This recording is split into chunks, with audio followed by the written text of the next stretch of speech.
And ఎందుకంటే ఇందులో నాకు కావలసినటువంటి నా మనుషులు అయితే ఏంటంటే ఇప్పుడు అదే అది కాదురా, నువ్వు వచ్చావు వైజాగ్ నుంచి, సంతోషమే. మరి బొమ్మలు నువ్వు వైజాగ్లో ఆడించాలి. అది అదే అలా అయితే బలోడువే. మన హీరోది కూడా అదే ఊరే. కూర్చోరా కాసేపు. సో ఈ ఈ ఇందులో సత్యరాజు గారు ఉన్నారు, సత్య ఉన్నాడు, అండ్ సునీల్, అందరికి మించి నా బ్రదర్. అండ్ కన్నడ నుంచి వచ్చినటువంటి ఒక అద్భుతమైన యాక్టర్ ధనుంజయ. ఆయన గురించి నేను విన్నాను కానీ సినిమాలు చూడటం ఇది చేయలేదు. బట్ పుష్ప చూశాను. పుష్ప ఎక్కడ అనేది నాకు గుర్తు రావట్లేదు, కానీ డెఫినెట్గా ఈ సినిమాలో చాలా మంచి గుర్తింపు వచ్చి తను కూడా మంచి ఆర్టిస్ట్గా తెలుగు యాక్టర్గా తను సెటిల్ అవుతాడు అంటలో ఎలాంటి సందేహం లేదు. All the very best Dhananjaya. And ఇక సత్యదేవ్ గురించి ఏం చెప్పను. నాకు ఇద్దరు తమ్ముళ్ళు ఉంటే కనుక అందులో ఇంకొక తమ్ముడు, మూడో తమ్ముడు సత్యదేవ్. అంతటి ప్రేమని తను చూపించే ప్రేమలో ఎక్కడ కల్మషం ఉండదు. ప్రేమ అందులో నిజాయితీ ఉంటుంది, నిజమైన ఎమోషన్ ఉంటుంది. తను ఇందాక చెప్పినవన్నీ కూడాను అన్నీ సత్యాలు. ఎందుకంటే నాకు అతను చూడగానే అతనిలో ఒక స్వచ్ఛత ఉంటుంది సార్, ఆనెస్ట్, సిన్సియర్. అది మాత్రం చాలా అద్భుతం. ఎక్కడ కృతకంగా ఉండదు, ఇంప్రెస్ చేయాలని మాట్లాడడు, అనుకున్నట్టుగా ఎగ్జిబిట్ చేస్తాడు, చెప్తాడు. అది చాలా మనకి మనసుకు హత్తుకుంటుంది. నేను ఫస్ట్ టైం ఈ పాండమిక్లోనే ఒక సినిమా చూసాను. సినిమా పేరు నాకు గుర్తురాట్లేదు. ఏ సినిమా అది? Bluff master. తన నేచర్కి వ్యతిరేకమైన టైటిల్ అది. సో బ్లఫ్ మాస్టర్ అనే సినిమా నేను చూసినప్పుడు తర్వాత ఇంకో సినిమా కూడా చూశాను వరుసగా. ఎవరి యాక్టర్ చాలా ఇంటెన్సివ్ పెర్ఫార్మెన్స్ చేస్తున్నాడు, టచ్ ఆఫ్ క్లాస్గా ఉంది.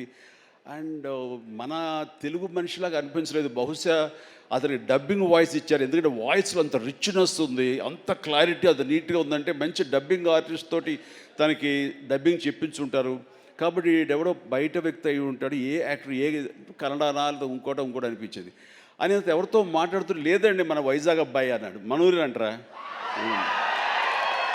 మన వైజాగ్ అబ్బాయి అని చెప్పేసి అన్నారు. అనేసరికి నిన్న ఒకసారి అతన్ని చూడాలనుకున్నాను, మనం మాట్లాడాలనుకుంటున్నాను. ఎందుకంటే అతనిలో బెస్ట్ యాక్టర్ ఉన్నాడు. మరి అతనికి ఎవరు వెనక నుండి సలహాలు ఇస్తున్నారు, తన లైఫ్ ఎలా మోల్డ్ చేసుకుంటున్నారు నాకు తెలియట్లేదు. ఊరికనే సరదా మాట్లాడదాం అనిపించింది. నాకున్న ఇంప్రెషన్ తనతో షేర్ చేసుకుందాం అనిపిస్తుంది. అంటే వెంటనే ఫోన్ వెళ్ళటం ఏంటి, అప్పుడు ఫ్లాట్స్లో నుంచి అపార్ట్మెంట్స్ నుంచి బయటికి వచ్చే ప్రసక్తే లేదు. అక్కడ వాళ్ళ యూనియన్ ఏదో ఉంటే కనుక వాళ్ళ స్పెషల్ పర్మిషన్ తీసుకుని అప్పుడు రోడ్డు మీద వచ్చి నన్ను కలవడం జరిగింది. చూడగానే నా పేరు సత్యదేవ్ అండి అది అన్నాడు. అయిన తర్వాత ఓకే వెరీ గుడ్, చాలా బాగా చేస్తాడు. కాసేపు పిచ్చాపడి మాట్లాడుకున్న తర్వాత సార్ ఇక్కడ ఇందాక నాడే అది పచ్చబొట్టు అని కాదు, అది పడ్డ మచ్చ, అది నేల మీద. అది ఎందుకు పడ్డావు ఏంటి అది అంటాను. నేను మీ కొదమసింహం సినిమాలో మీరు రోప్లో జంప్ చేస్తుంటారు, నేను మా డిష్ టీవీ మా యాంటీనాలో ఉండే వైర్ తోటి అలా జంప్ చేసి కింద పడ్డానండి, అవి దెబ్బ తగిలింది. అయిన తర్వాత మీ ఇంపాక్ట్ ఎంత ఉంటుందని మీకు విషయం చెప్పాలి. దీన్ని కుట్లించడం కోసం మా నాన్నగారు హాస్పిటల్కి తీసుకెళ్ళారు. అప్పట్లో మత్తు గిత్తు లోకల్ ఇంజక్షన్స్ ఇవ్వలేదు. దాన్ని అట్లాగా నేను భరించలేక ఏడుస్తుంటే, అరే చిరంజీవి అయితే అసలు నవ్వుతూ అది కుట్టించేసుకుంటాడు అంటే వేసిన 5-6 కుట్లు నేను నవ్వుతూనే ఉన్నాను, పెయినే తెలియలేదు. అది మీ మహిమ నా మీద, అది దాని ఇంపాక్ట్ ఉంటుంది. అంటే నేనైనా మైకువా లేకపోతే ఏంటి ఎనస్థిషియా లాంటి వాడినా ఏంటి.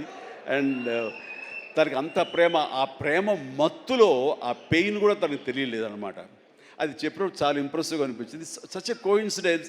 తను ఆ మాట చెప్తున్నప్పుడు దాని వెనకాల నా దగ్గర ఒకే ఒక పెద్ద వాల్ పోస్ట్, పెద్ద పెయింటింగ్ ఉంటుంది. అది కొదమసింహంలో పెయింటింగ్ అనమాట. క్యాప్ అది పెట్టుకుని, సిగార్ నోట్లో పెట్టుకుని, ఇదేనండి ఇది చూసే అన్నాడు. అంటే దాన్ని ఆ ఫోటో ముందు తను మళ్ళీ ఇంకో పిక్చర్ తీసుకుని అలా వీళ్ళు అక్కడి నుంచి మా పరిచయం, మా మీటింగ్స్ అప్పుడప్పుడు అనే ఏదో చాలా రోజులు ఇప్పుడు ఒకసారి వస్తారంటే రా అని చెప్పడం అలాగా జరుగుతుంది. అంత మంచి యాక్టర్కి సరైన సినిమాలు పడటం లేదు అనేది మాత్రం ఎక్కడ నాకు కొంచెం ఉంది. అంటే హీరోగా ప్రయత్నం చేస్తున్నాడు, హీరో అనేది కాకుండా వెరస్టైల్ యాక్టర్ అనిపించుకోవడంలో మాత్రం తన నటనకి హద్దులు ఎల్లలు లేకుండా చేసుకుంటే మరింత ఉన్నత స్థాయికి వెళ్తాడు.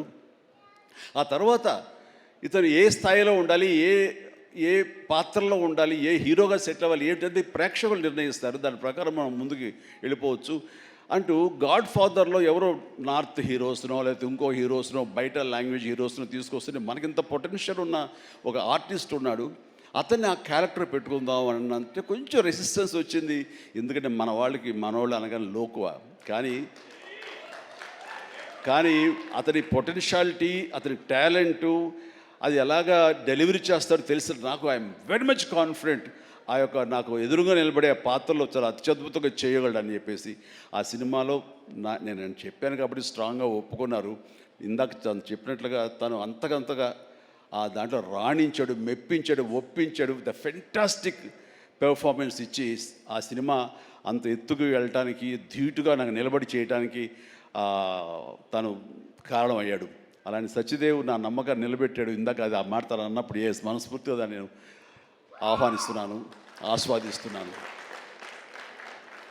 అండ్ ఇంకా తనకి ఇంకా ఎంతో మంచి బ్రైట్ ఫ్యూచర్ ఉంది. ఎందుకంటే సత్యదేవ్ లాంటి వెరస్టైల్ యాక్టర్స్ మనకి తెలుగులో కరువైపోయారు. తను పరిధిని లిమిట్ చేసుకోకపోతే, ఎక్స్పాండ్ చేసుకుంటే బోల్డ్ అనే అవకాశాలు తనకు వస్తాయి నేను చూస్తాను కూడాను. అండ్ అలాంటి ఈ సినిమాలో తను ఒక మాస్ హీరోగా కామెడీ తోటి, చాలా చక్కగా సెటిల్డ్ కామెడీ తోటి, ఒక యాక్షన్ తోటి ఈ సినిమాలో తనకి మంచి భవిష్యత్తు మళ్ళీ ఏర్పడుతుందని నేను భావిస్తున్నాను. అండ్ నా తమ్ముడుగా సత్యదేవ్కి ఆల్ ద వెరీ బెస్ట్ చెప్తూ ఈ సినిమా తనకి అద్భుతమైన విజయం చేకూరాలి. Please god bless really. నిజంగా ఇంకా నేను మరింత ఎత్తులు చూడాలి సత్యదేవ్. చూస్తాను కూడా. అండ్ ఇక ప్రొడ్యూసర్స్గా ఇద్దరు ద్వయం, మన Dinesh and Bala and Dinesh. And అలాగే వాళ్ళని సపోర్ట్ చేస్తూ ఇక్కడ ప్రస్తుతం ఉన్నట్టు ఎస్ఎన్ రెడ్డి గారు ఉన్నారు, బిల్డర్. ఆయన కూడా సపోర్ట్గా ఉన్నారు. వీళ్ళందరూ లాభాపేక్షతో కాకుండా ఒక ప్యాషన్తో వాళ్ళు రావటం. సినిమా అంటే ఏం తెలియదు, సినిమా అంటే ఇష్టం కాబట్టి ఆయన కూడా ఓకే అంటే ఆయన ఇందులో కావాల్సినంత బడ్జెట్గా హై బడ్జెట్ అయిందని వింటున్నాను. బట్ దానికి పెట్టడం, దాన్ని ఈ యొక్క Eshwar Karthik director, wonderful director. ఎందుకంటే ఆయన సినిమా పెంగ్విన్ అని తమిళ్లో నేను చూశాను సినిమాని పాండమిక్ టైంలోనే. And very refined actor, director. ఆయన ఈ సినిమాకు చాలా చక్కగా చేశారని తెలిసింది. అండ్ డెఫినెట్లీ ఆ టీం అందరికీ కూడా అద్భుతమైనటువంటి విజయం ఈ సినిమా చేకూర్చి వాళ్ళకి మరింత పైకి వెళ్ళడానికి ఎంత దోహదపడుతుందని చెప్పేసి నేను మనస్ఫూర్తిగా విష్ చేస్తున్నాను. అండ్ అలాగే హీరోయిన్స్ వాళ్ళకి అంటే ప్రతి ఒక్కరికి, టీంలో ఉన్న ప్రతి ఒక్కరికి నా హృదయపూర్వక అభినందనలు తెలియజేసుకుంటూ నాకు ఈ అవకాశం ఇచ్చేందుకు ధన్యవాదాలు తెలియజేస్తున్నాను. All the very best. గారిని ఒక్కసారి వేదిక మీద ఉండవలసిందిగా రిక్వెస్ట్ చేస్తూ ఆహా శ్రీనివాస్ గారిని కూడా వేదిక మీదకి రావాల్సిందిగా రిక్వెస్ట్ చేస్తున్నాము.